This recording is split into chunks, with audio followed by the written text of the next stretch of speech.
तो प्यारे बच्चों, आज हम देखेंगे एक नया टॉपिक जिसका नाम है 3 डायमेंशनल ज्योमेट्री या फिर त्रिविमीय निर्देशांक ज्यामिति। तो बच्चा पार्टी अपन ने क्लास में डिस्कस किया था कि अगर आपको 2D अच्छे से आता है तो 3D में आपको किसी प्रकार की कोई समस्या नहीं जाएगी, सिर्फ आपको एक नया एक्सिस और इमेजिन करना है। ठीक है बच्चा पार्टी, अपन ने 2D में क्या देखा था बच्चों कि अगर कोई दो परस्पर लंबवत रेखाएं हैं जिनमें से एक को हम बोलते हैं बच्चों एक्स एक्सिस, इसका अपोजिट साइड एक्स डैश, इसको हम बोलते हैं बच्चों y और इसके अपोजिट साइड को बोलते हैं हम y डैश। दोनों अक्ष जहां पर मिलते हैं बच्चों उसे हम बोलते हैं मूल बिंदु, ओरिजिन पॉइंट, जिसके निर्देशांक होते हैं 0,0। तो 2D में अपन ने सब कुछ समझ लिया था, किसी बिंदु के निर्देशांक ज्ञात करना। बच्चों अगर कोई बिंदु यहाँ पे है P, तो ये इस बिंदु तक पहुँचने में हमें मूल बिंदु से x अक्ष में कुछ चलना पड़ेगा यहाँ तक। तो ये डिस्टेंस होती है बच्चों x अक्ष पर चली गई दूरी, जिसे हम x निर्देशांक भी कहते हैं। तो ये x हो गया। और बच्चों इसके ऊपर जाने पे हम जिस अक्ष के समांतर चल रहे हैं बच्चों, किसके समांतर चल रहे हैं? y के समांतर। तो ये वाली डिस्टेंस होती है बच्चा पार्टी y एक्सिस, मतलब y निर्देशांक। तो x, y हो गया। मतलब अगर ये डिस्टेंस बच्चों 5 होती तो इसके निर्देशांक 5, और अगर ये 4 होती तो 5,4 हो गया। तो 2D में अपन ने इतना पढ़ लिया था बच्चा पार्टी कि अगर हमारे पास ये डिस्टेंस होगी, x अक्ष पर चली गई या x के समांतर चली गई, y अक्ष पर चली गई या y के समांतर चली गई, तो हम निर्देशांक निकाल सकते हैं यहाँ बच्चों। और अगर हमारे पास निर्देशांक हो तो ये पहला पॉइंट होता है बच्चों, ये x अक्ष पर चली गई दूरी होती है, और ये जो दूसरा पॉइंट होता है वो y अक्ष पर चली गई दूरी है। तो अगर हमारे पास दूरियां हैं तो हम निर्देशांक निकाल सकते हैं बच्चों, अगर हमारे पास निर्देशांक हैं तो हम दूरियां निकाल सकते हैं। ठीक है बच्चा पार्टी, इतना अपन ने 2D ज्योमेट्री में पढ़ा था और इसी पे बेस्ड अपन ने बहुत सारे फार्मूले बनाए थे। अगर आपको याद हो कि हमने दो बिंदुओं के बीच की दूरी का फार्मूला प्रूफ कराया था, आपको बकायदा याद नहीं कराया था, केवल प्रूफ कराया था। दो बिंदुओं के बीच की दूरी किस तरीके से अपन ने फार्मूले बनाए थे बच्चों। अगर हमने बोला था एक पॉइंट यहाँ पे P है जिसके निर्देशांक x1, y1 है, और ऐसे ही कहीं बच्चों धरातल पे या बोर्ड पे कहीं भी एक पॉइंट Q है जिसके निर्देशांक x2, y2 है प्यारे बच्चों। तो इन दो बिंदुओं की बीच की दूरी अपन ने प्रूफ करी थी बच्चे, अभी निकाल देते हैं आपके लिए। एक छोटा सा प्रूफ अपन रिवाइज कर लेते हैं। अगर ये हमारा x एक्सिस है बच्चों और अगर ये हमारा y एक्सिस है बच्चा पार्टी, और ये अगर ये हमारा मूल बिंदु O 0,0 है, यहाँ से हमने एक लंब डाला था, आपको याद होगा PM लंब, यहाँ से हमने एक लंब डाला था बच्चों QN लंब। ठीक है बच्चा पार्टी, तो अब अगर इस बिंदु के निर्देशांक x1, y1 है बच्चों, तो यहाँ से लेके यहाँ तक की दूरी क्या होगी? x1 होगी। ठीक है बच्चे, और यहाँ से लेके यहाँ तक की दूरी क्या होगी? y1 होगी। आप सभी का रिवीजन हो जाएगा और रिवीजन के बाद अगले ही लेक्चर से अपन, अगले ही वीडियो से अपन 3D के एडवांस टॉपिक जो हैं डिस्कस करेंगे। ठीक है बच्चों, अगर इस बिंदु के निर्देशांक x2, y2 है, इसका मतलब ये हुआ बच्चों कि मूल बिंदु से लेके यहाँ तक की दूरी कितनी है? x2 है प्यारे बच्चों, और यहाँ से लेकर यहाँ तक की दूरी कितनी है बच्चों? y2 है। अब बच्चों अपन ने एक ट्रिक लगाया था कि चूंकि हमें PQ पता करना है, चूंकि हमें बच्चों क्या पता करना है? PQ पता करना है। तो PQ पता करने के लिए मुझे एक त्रिभुज बनाना पड़ेगा, समकोण त्रिभुज बनाना पड़ेगा। अपन ने यहाँ से एक और लंब खींचा था बच्चों PR। अब अगर हम बात करें बच्चों, ये समकोण त्रिभुज है और समकोण त्रिभुज में जो आपको चाहिए वो कर्ण है। क्या बच्चे? कर्ण है, हाइपोटेनियस है। तो अगर आपको किसी भी समकोण त्रिभुज में कोई एक भुजा चाहिए तो आप पाइथागोरस प्रमेय का इस्तेमाल करते हैं बच्चों, और पाइथागोरस प्रमेय के लिए हमें दो भुजाएं पता होनी चाहिए। अगर बच्चों ये कर्ण है, ये लंब है, ये आधार है, तो मुझे आधार और लंब पता होगा तब मैं कर्ण निकाल पाऊंगा। तो बच्चों ये हमको पता है इसके बराबर होगा, तो अगर मैं ये निकाल पाऊं तो ये निकल जाएगा ऑटोमेटिक। बच्चों यहाँ तक की दूरी x2 है, ये x1 है, तो ये क्या होगा बच्चों? बड़े वाले में छोटा वाला माइनस करना पड़ेगा। मतलब बच्चों x2 में x1 को माइनस करना पड़ेगा, x2 में x1 को माइनस करना पड़ेगा। ठीक है बच्चे, तो ये चूंकि x2 माइनस x1 हो गई और ये दोनों इक्वल होंगी, है ना बच्चों, आयत की सम्मुख भुजाएं, तो ये डिस्टेंस भी क्या होगी बच्चों? x2 माइनस x1 हो गया। बच्चे लोग ये है y1, तो ये भी y1 होगा, ये हो गया बच्चों y1। बच्चों ये पूरा y2 है, ये y1 है, तो ये कितना होगा बच्चे, अगर मैं y2 में y1 माइनस कर दूं तो मुझे ये मिल जाएगा। अब अगर हम बात करें बच्चों इस समकोण त्रिभुज की, तो हम बोलेंगे समकोण त्रिभुज, है ना बच्चे, समकोण त्रिभुज PRQ में हम बोलते हैं बच्चों कर्ण का वर्ग बराबर लंब का वर्ग प्लस आधार का वर्ग, लंब का वर्ग प्लस आधार का वर्ग। ठीक है बच्चे, तो कर्ण हमारा कितना है PQ, तो PQ का वर्ग बराबर लंब कितना है बच्चों y2 माइनस y1, आधार कितना है बच्चों x2 माइनस x1 का स्क्वायर।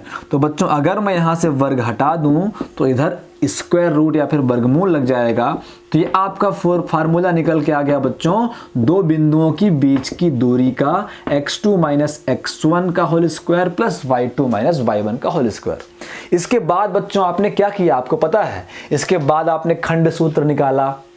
खंड सूत्र आपको याद होगा, विभाजक बिंदु के निर्देशांक, फिर बहुत सारी चीजें आपने करी, उसके साथ आपने फिर त्रिभुज का केंद्रक निकाला, है ना, अंतः केंद्र निकाला, परिकेंद्र निकाला, बिंदुपथ पढ़ा, सरल रेखाएं पढ़ी। अपन ने जितने भी टॉपिक वहां पे पढ़े वो 2D के अंतर्गत आते थे। 2D मतलब 2 डायमेंशन, वहां पे 2 अक्ष थे। अब हम डिस्कस करने वाले हैं बच्चों 3D के बारे में। तो 3D का मतलब होता है बच्चा पार्टी 3 डायमेंशनल ज्योमेट्री, मतलब 3 विमाएं होंगी बच्चे, 3 एक्सिस से हम सारा काम करेंगे। 3D मतलब अब हम अंतरिक्ष पे रखी वस्तुओं की स्थिति, दूरी या फिर और जो भी हम कैलकुलेशन उस पर कर सकते हैं उसका प्रयास करेंगे बच्चा पार्टी। तो यहाँ पे बच्चों 3D में क्या होता है, एक हमारा हो गया ये x एक्सिस, ये हो गया बच्चों हमारा y एक्सिस, ये तो हमारे 2D में भी था। 3D में बच्चों आपको पता है 3D movie, 3D figure, 3D picture, कुछ भी चीजें हैं बच्चे। 3D मतलब जो चीजें एक्चुअल में हैं। जैसे अगर मैं बात करूं इस बल्ब की, ये मैंने लाया था अभी क्लास के लिए, काम नहीं आया, खैर ये बल्ब अगर मुझे पूरा का पूरा दिख रहा है, अपनी सतह से ऊपर उभरा हुआ दिख रहा है बच्चे, इसकी 3D इमेज है। अगर इसकी 2D इमेज देखोगे तो एक दीवार पे या फिर एक पेंटिंग में इसका मात्र डायग्राम दिखाई देगा। ठीक है बच्चे, तो जो भी चीज प्रत्यक्ष रूप से है, जो एक समतल से उठी हुई है, उभरी हुई है, उसे हम 3D बोलते हैं। मतलब वो 3 विमाओं में फैली हुई है। 3 विमाओं का और आसान मतलब आप समझ सकते हैं, लंबाई, चौड़ाई और जिसकी ऊंचाई भी हो, है ना बच्चे। जैसे अपन एक कमरे की बात करें 3D है, इसमें लंबाई भी है, चौड़ाई भी है और ऊंचाई भी है। ठीक है बच्चा पार्टी। तो एक जेड अक्ष होता है बच्चों, जो कहाँ होता है, जेड अक्ष होता है सामने बाहर की ओर। जैसे मेरा पेन है, आप इस पेन को जेड अक्ष समझ सकते हो। अब चूंकि मैं इस हवा में लिख सकता नहीं हूं बच्चे, तो जेड अक्ष को प्यारे बच्चों यहां पे बनाया जाता है। ये हो गया हमारा जेड एक्सिस। ठीक है बच्चा पार्टी, ये एक्स एक्सिस, ये वाई एक्सिस और ये जेड एक्सिस। अब समझ गए बात को। तो अगर हमें किसी बिंदु के निर्देशांक ज्ञात करने हैं, अंतरिक्ष में स्थित, स्पेस में स्थित किसी बिंदु के निर्देशांक ज्ञात करने हैं बच्चों, तो हम 3D ज्योमेट्री का इस्तेमाल करते हैं। ठीक है बच्चे। अभी तक जो हमारे बिंदु थे वो यहाँ पे बोर्ड में पड़े हुए थे, P, X, Y। 2D की बात हुई। अब तीसरा अक्ष कहाँ होगा बच्चे, बोर्ड से उठ के बाहर, क्योंकि x हो गया लंबाई, y हो गया चौड़ाई, अब बच्चे z क्या होगा, ऊंचाई। तो अगर मान लो कोई भी चीज, ध्यान से समझना बच्चे, समझ में ना आए तो बताना, अगर मैं इस पेन का जो ऊपरी सिरा है, अगर मान लो यहाँ पे मेरा बिंदु P है, मान लो यहाँ मेरा बिंदु P है, तो इस बिंदु P तक पहुँचने में जो जो दूरियां मुझे चलनी पड़ेंगी वही इस बिंदु P के निर्देशांक होंगे। बच्चों 2D से आप रिलेट करना, आपको सब समझ में आएगा।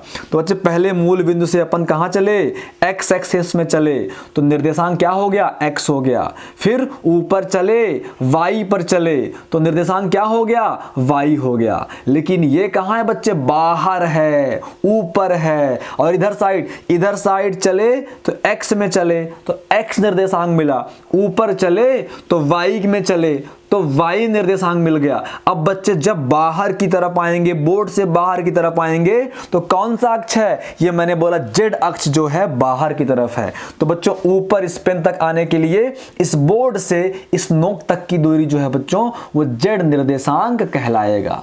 तो इस प्रकार से हम अंतरिक्ष में स्थित, स्पेस में स्थित किसी बिंदु के निर्देशांक ज्ञात करने के लिए, किसी बिंदु की दूरी ज्ञात करने के लिए या फिर और जो भी मैथमेटिकल कैलकुलेशन है अंतरिक्ष पर रखी किसी वस्तु के लिए, उस पे हम 3D ज्योमेट्री का इस्तेमाल करते हैं। ठीक है बच्चा पार्टी, तो अब अपन इस पे आपको हर एक फार्मूले में सिर्फ आपको एक जेड एक्सिस और बढ़ा लेनी है। फार्मूला यहाँ पे प्रूफ करने की आवश्यकता नहीं है, क्योंकि प्रूफ करने का लॉजिक सेम रहेगा, सिर्फ आपको एक पॉइंट और बढ़ा लेना है जेड का। तो अगर मान लो बच्चों अपन दो बिंदुओं के बीच की दूरी, दो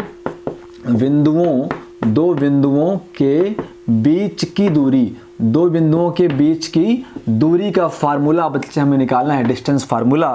तो सपोज करें अगर एक पॉइंट P है, अब 3D है बच्चे, तो x1/1 z1, पहले 2D था तो बिंदु P के निर्देशांक x1/1 बचते बच्चे, अब 3D है, ये पॉइंट हवा में रखे हुए हैं। अब मुझे बोर्ड में लिखना पड़ेगा क्योंकि मैं हवा में नहीं लिख सकता। तो ये पॉइंट P अंतरिक्ष में स्थित हैं, 3D ज्योमेट्री अपन पढ़ रहे हैं, तो अब तीन निर्देशांक होंगे x1/1 z1, और अगर कोई पॉइंट Q है बच्चों जिसके निर्देशांक x2 y2 और z2 हैं, तो इन दो बिंदुओं के बीच की दूरी PQ is equal to under root, पहले हुआ करता था x2 माइनस x1 का होल स्क्वायर और प्लस y2 माइनस y1 का होल स्क्वायर। अब बच्चों इसी प्रकार से एक एक्सिस z2 माइनस z1 का होल स्क्वायर और ऐड हो जाएगा। तो बस सारे फार्मूले में सारी चीजें सेम रहेंगी, हम सिर्फ एक चीज z एक्सिस को बढ़ा देंगे बच्चे। तो अगर आपको 2D आता है तो 3D बड़े आराम से आ सकता है। अपन अभी नवोद से बच्चों सॉल्व कर रहे हैं, तो अपन देखते हैं एग्जांपल नंबर फर्स्ट जो है डिस्टेंस फार्मूले पे आधारित। उसके बाद हम कुछ और कॉन्सेप्ट आपको यहां पे समझाएंगे। तो पहले आपको ये पहली एक्सरसाइज कंप्लीट कर लेनी है। मैं इसके एक या दो क्वेश्चन बता दूंगा और आप सबको ये कंप्लीट करनी पड़ेगी। तो कहता है बिंदुओं, एग्जांपल नंबर फर्स्ट कहता है कि बिंदुओं, है ना, बिंदुओं कौन कौन से बिंदुओं बच्चों, एक है 2, 3 और 5, और एक बिंदु है बच्चों 4, 3, 1 के बीच की दूरी ज्ञात कीजिए, है ना, के बीच की दूरी ज्ञात कीजिए, के बीच की दूरी ज्ञात कीजिए। बहुत सिंपल सवाल है बच्चे, दो बिंदुओं के बीच की दूरी का फार्मूला अपने को लगाना है। और मैं हमेशा कहता हूं कि लिखने के लिए कुछ लैंग्वेज आपको अपनानी पड़ेगी। हल करके बोलेंगे माना दिए गए बिंदु P, पहले को P मान लो 2 है, 3 है और 5 है, और Q मान लो दूसरे को 4, 3 और 1 है। आप सबको पता है, अतः इसका मतलब क्या हुआ, जो पहला बिंदु है वो x1 y1 और z1 होता है बच्चों, मतलब x1 बराबर 2 है और y1 बराबर 3 है और z1 बराबर 5 है ना। ऐसे ही तो दूसरा बिंदु है बच्चों x2 y2 और z2 होता है।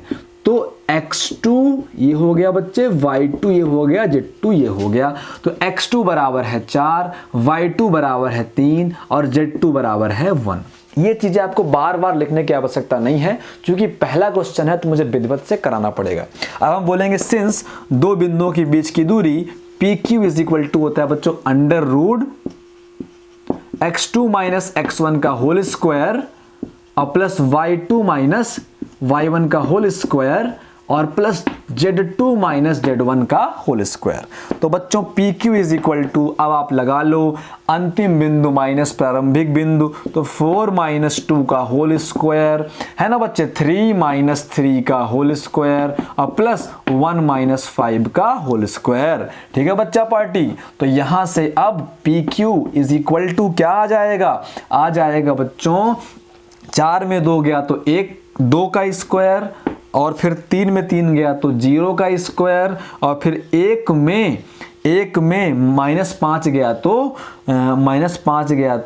माइनस 4 का स्क्वायर। तो बच्चों PQ is equal to 4 plus 0 plus 16। तो बच्चों PQ is equal to under root 20। तो आ जाएगा बच्चों PQ is equal to 2 under root 5। ये हमारा डिस्टेंस फार्मूले से डिस्टेंस निकल के आ गई। तो बच्चे लोग आपको अब करना क्या है कि इस प्रकार के सारे सवाल दो बिंदुओं के बीच की दूरी वाले आपको लगा लेने हैं, खासकर जहाँ पे एनसीईआरटी लगे हुए हैं वो तो आपको लगाने ही हैं। तो ये सारे सवाल बच्चा पार्टी लगाइए। एक्सरसाइज जो फर्स्ट है आपकी, इसका जो क्वेश्चन, अच्छे क्वेश्चन, एडवांस क्वेश्चन है, वो मैं अगले वीडियो में लेके आऊँगा। फिलहाल आप जितने बेसिक क्वेश्चन है वो लगाने का प्रयास करिए। तो मिलते हैं बच्चों अगले वीडियो में बहुत जल्दी, तब तक के लिए नमस्कार।